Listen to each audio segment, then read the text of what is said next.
This conference will now be recorded. Hi all, welcome to Dviti Technologies. Myself Shankar. In the last session, we have seen what are all the things that we will be covering in future of Kubernetes. Like what are all the components that we'll be covering in detail of what is volumes, persistent, like all the topics of the basic topics what we'll be covering in future down the line. We have discussed in this session. In this session, we'll be discussing like how Kubernetes is been working, what are all the components we have in the Kubernetes architecture we'll be discussing, and further why, what, how the Kubernetes would be working we'll be discussing, guys. Okay, so what is Kubernetes? Kubernetes isn't just an orchestration tool.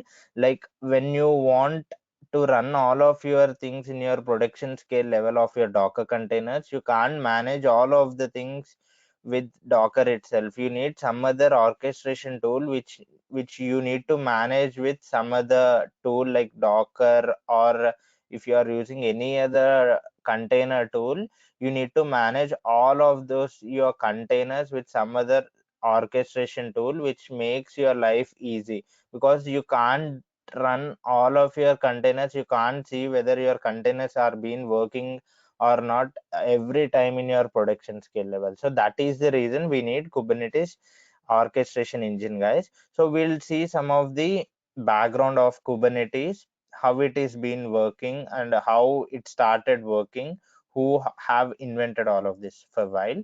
So evolution, initially Google have been using all of these concepts.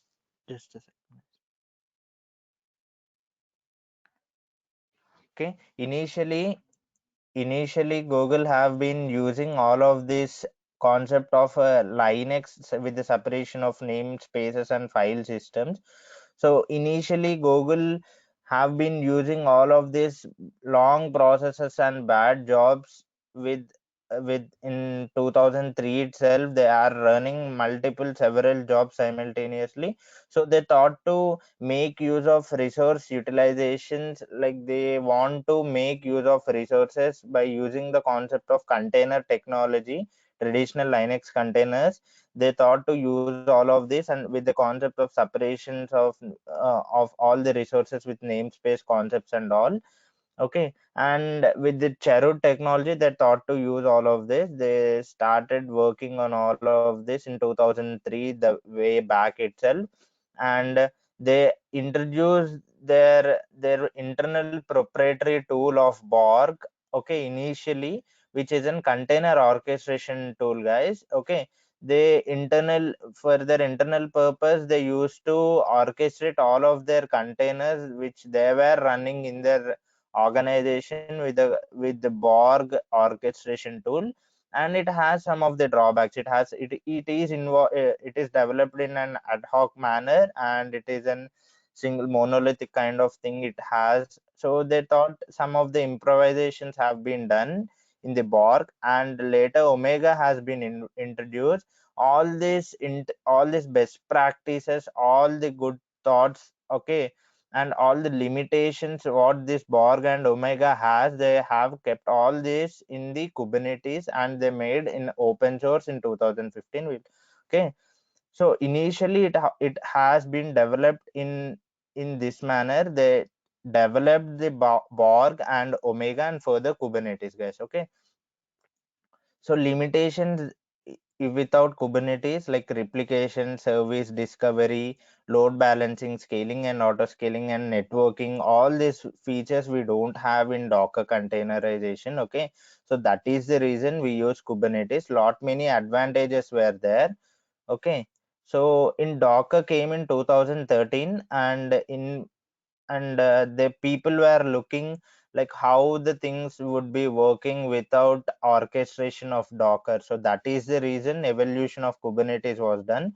In 2013 this came, and Google started working on it. We need to orchestrate this. Okay, so in 2000 and in 2013 this has been started. So three engineers from Google, they started working on this Kubernetes orchestration, and they have donated to CNCF. So this was the person who is main for the in the invention of Kubernetes. Okay, so all these three people came together, and with the existing things of Borg and Omega, which were the internal proprietary tool of managing their resources in the Google company. They started working on all of this, taking all the best practices from them, and introduced the Kubernetes in 2015 or 14. Okay, 59.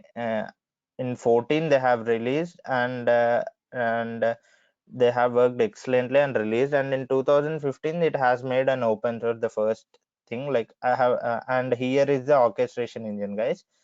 So what happens is orchestration orchestration, right? I have told you, with manually you need to run all of your containers, docker run minus itd minus minus name, and all these things you need to go through in a manual way in order to run all of your.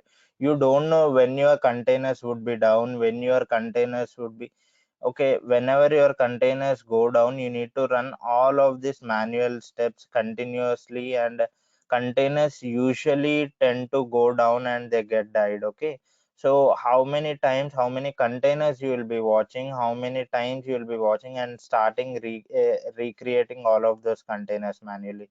This becomes a very tedious task, and especially you can't run even the things in dev environment and even in QA if this only containers were there, if you don't have orchestration. So that is the reason orchestration is very much important in order to manage all of your containers irrespective of Docker.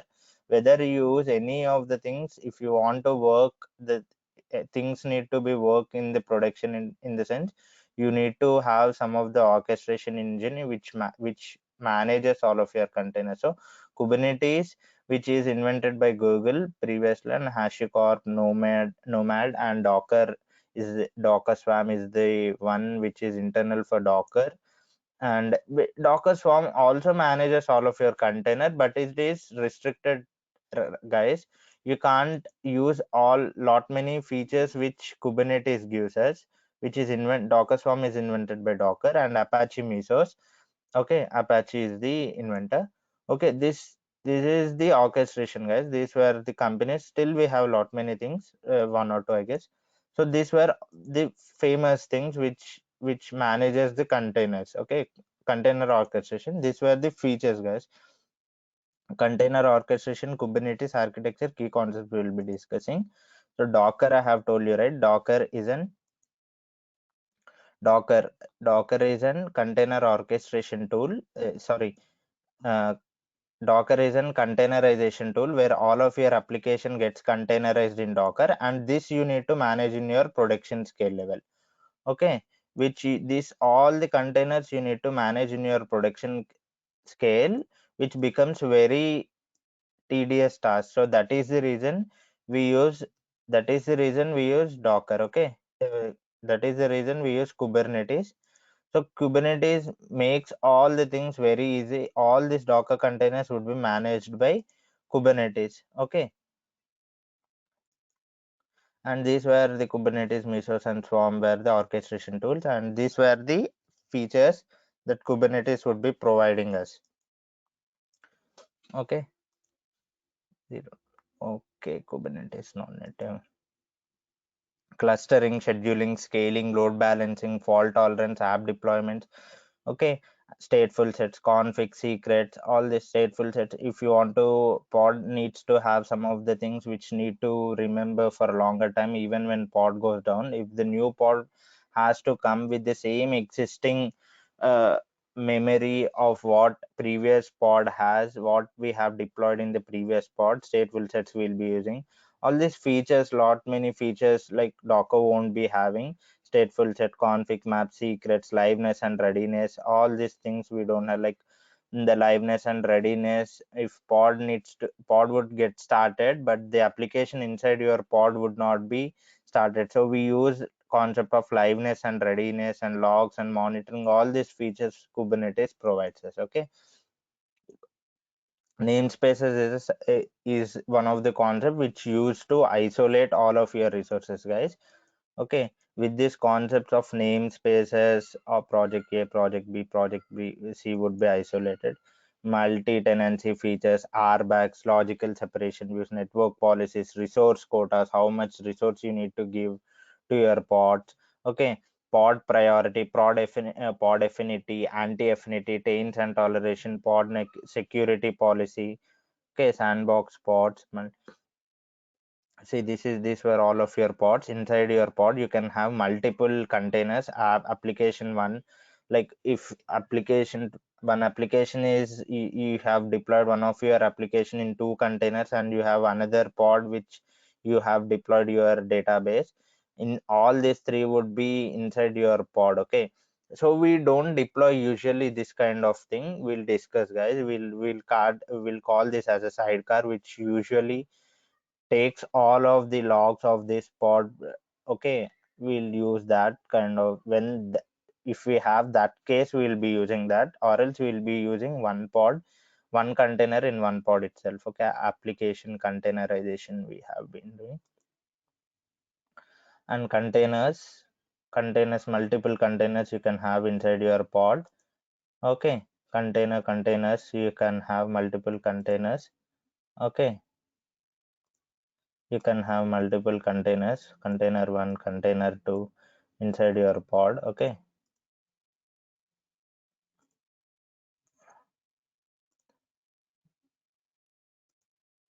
see, we have some internal kind of ethernet. Like we will be discussing all this, guys, how the things would be working, how the networking would be working with your pod and your nodes. All these things we'll be discussing: process, PID, isolation, root file system, user space, networking, host name. I just want to make sure that how the things, why Kubernetes and all the basic stuff. These were all the features that will with this concept of networking, the pod would be working. It works like the host network would be there, which you would be pods would be communicating, which between one pod to another pod. We'll discuss. These were all the basic things, guys, how we will be giving the input to in the form of this file format. We'll be discussing even this. Just a second. Availability, all these features, you'll have services, labels, all these features, old, new. When you want to roll back, replication controller, high availability, release strategies, deployments, replica set, pod template deployments. Okay, service discovery concepts, host. Okay, namespaces, all this feature, helm package, RBAC, additional controllers, network policies, additional controllers. You'll be have deployments. Okay, daemon set, stateful set. These were all the controller, guys. Cron's jobs will be discussing architecture. So I want to discuss basically more about this itself, guys. This Kubernetes would be working as a master and node concept we'll be having. We will be giving the input to the master. We'll be having four components, guys, basically inside your master, and inside your node we'll be having three components. So what master does is, master will be having API server, which is very very important. This API server is very very important. We'll be giving input through command line utility. We'll be calling this kubectl as a command line utility or a command line interface. Using this, we'll be providing the input to master. Using web also we'll be providing. Web also you can do, but mostly we'll be use kubectl, which is a command line utility tool. We will be using this tool to provide input to your master. So what happens is, you need to request, guys. You will be having like pods, you will be having replication controller, replica set, any resource volumes we had talked in previous session, guys. Like what are all the things we'll be discussing, right? Like stateful sets, daemon sets, any resource. If you want, what you will be doing is, you need to provide input to your master. Okay, you will be providing input to your API server, which is one of your component in your master. through command line utility called kubectl. What happens is, with this with this API server, immediately API server would be writing the configurations what all you have requested to your etcd, guys. Okay, what etcd is, etcd is a kind of database, like it is a kind of database where it stores all of your things, all of your cluster info. Okay, like cluster info it gets stores. Okay, cluster info which usually it gets stored. So all these node configurations, all this pod inside your nodes, multiple pods would be running. Every information it would be getting stored inside your etcd in key value pair formats. Okay, immediately all the configurations would be stored, and only configurations would be stored, guys, here. And it will be, what we will be doing after that, it would be, we need to deploy all of this configuration to your nodes. Okay, node would not be assigned immediately, we'll be having scheduler. Okay, etcd again it talks to your API server, and API server would be talking to your scheduler. Okay, please deploy all of these configurations. A scheduler would be talking continuously to your API server. So API server would be telling back to your scheduler, please deploy all of your cluster, all of these required configurations to some of the node. So scheduler would be seeing internally which node has enough resources, and which is the appropriate node which is able to handle all of these resources, and it sees and it goes and deploys all of the resources through to the node, and it directly won't be deploying all of these things. Here we'll be having a component called kubelet, which is a kubelet would be talking continuously to your API server. Okay, this scheduler would be giving back to your API server the request, and kubelet would be talking continuously to API server. Okay, and all the required configurations kubelet listens to through scheduler to API server, and then kubelet would be receiving all of those things of configurations and deploys on the particular node. Okay, so you understood, right? API server and scheduler and etcd components. API server is command like application programming interface, which takes the input from kubectl. Okay, which takes the request in the form of REST APIs, and then it goes and writes to your etcd, and scheduler would be coming into play and tells to your kubelet. Like kubelet is a component which listens to your listens to your master and does the work. It won't, it is a kind of mediator where you can, where you resources would be scheduled using this component into your node. Okay, and docker is nothing but you will be deploying the container. Docker is the container orchestration we are using, right?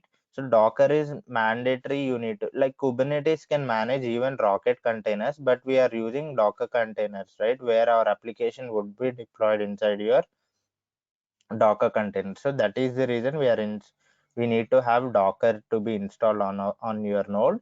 And kube proxy, which is nothing but, which is a kind of networking, right? Okay, so network, all the networking things, if one container need to speak with another container, or one node need to speak with another containers, we need to have this component of kube proxy, which manages all of your communication. So basically, you can, for now you can understand, kube proxy is a component in your node which manages all of your networking. Okay, For networking purposes, we need to install this kube proxy inside your node, and kubelet is a component which just listens to your master and schedules all of the things. And docker is an containerd, which is a runtime engine where all of your applications would be running inside your docker containers. Okay. And proxy just for communication, if one node needs to be speak with another node, and if one pod of one node needs to speak with another pod of another node, automatically it speaks. Okay, this proxy is the component which is responsible to expose even this networking component. Okay, and now let's come to control manager, guys. Control manager, what this controller manager is we'll be having set of controllers, lot many controllers like replication controller, okay, endpoint controller, and lot many controllers would be there. What this does is, main job of this is like exactly if you have requested five pods to be running inside your node. Inside your node means five pods needs to be running inside your node, any of the node. Okay, any of the node. But unfortunately something happens, resources were not available in that particular node, and it may run only four pods. So what this replication controller do is, replication controllers tries to maintain the exact state of what you have requested. If you have requested five pods would be initiated in the worker node. If four pods were been done, like four pods may be available here, and if there are no resource, so it would be initiated in this node. So it makes sure that wherever the resources are available, it would be like kubelet would be continuously speaking with your API server, right? So it tells that how many pods were there, how many pods were there. Okay, we have only four pods, but the requested ones are five. So it goes and speaks to your API server, and it API server to API server, every components would be speaking, guys. Scheduler would be speaking, control manager would be speaking, etcd would be speaking separately, and no component here would be speaking to each other. And etcd is an encrypted database, kind of a database, and only API server would be speaking, guys, to this. So separately no component it is separately no component speaks to no other component. API server would be having this data, like only five pods were running, will be kubelet would be implemented. Kubelet tries to start all of this five pods. It if you are requested five pods means five pods, it tries to uh, schedule the things in the particular node of kube scheduler what it has specified. And kubelet would be trying and controller manager would be seeing, like if four pods were only get and one pod get died means another pod it tries to bring back to the same state. It tells to the scheduler, it goes and speaks to the scheduler. It goes and speak to API server, and scheduler would be continuously speaking to scheduler. API server, like scheduler would be continuously requesting, is there any work to me to do to the API server, and API server tells only four pods has been there. So scheduler tries to initiate the another pod which is been left. Okay, this pod, the extra another one pod would be also get scheduled by scheduler in the from the master to the kubelet component, and kubelets try to initiate on wherever node that kube scheduler would be telling. So this is the overall view of the architecture, guys. What mainly does is, if you request any of, I'll try to tell in a brief manner. So if you try it, you will be requesting the resources, what are all the resources, even any resources if you want. You will try to send the request through API, through REST API. Okay, and kube command line utility. Through this command line utility, you will be sending the request to the master to the API server, which is a component. You can use a web also. We'll be discussing in the further. But command line, through command line utility, you'll be sending the request through YAML. You will be having a YAML file. With that you will be sending that file through this kubectl tool to your API server, and API server tries to write to the HCD, which is a kind of database, and it's after storing to that all the configurations what this has been, no node would be assigned, and further it get back to your API server, and further kube scheduler would be talking continuously to API server, and API server would be telling these were all the configurations that I have got. Okay, so kube scheduler tries to schedule the according configurations what we have requested in the appropriate node where it has enough resources through kubelet component, and this kubelet component which just listens to the master and does what it has been told. Okay, so through scheduler it tries to which tries to deploy the applications in the appropriate node to kubelet, and this kube proxy is for networking, and docker is where our application would be working, where application actually would be working inside your docker container, and controller managers are nothing but controller managers are the things where multiple things would be there. All of the set we'll be calling as controller managers. Several controller managers would be there. What this controller manager does mainly is it maintains the appropriate state, guys. Okay, which what you have requested, that's how the architecture would be working. Okay, thank you guys. And this is how the evolution of the Kubernetes is done. Initially, the things were developed from Google in 2003. Further, in 2013, Docker came, and all the best practices what they have been developed in the Kubernetes using like orchestration internally for Borg and Omega they used to have, which were the orchestration tools for the Linux containers, and all the best practices of those Borg and Omega they have took and kept in the Kubernetes, and they had released to the market as an open source in the 2015 as their first version. Okay, and further CNCF has taken this, and this is no more which is no more an product of Kubernetes. Okay, so that is how the things had been worked, guys.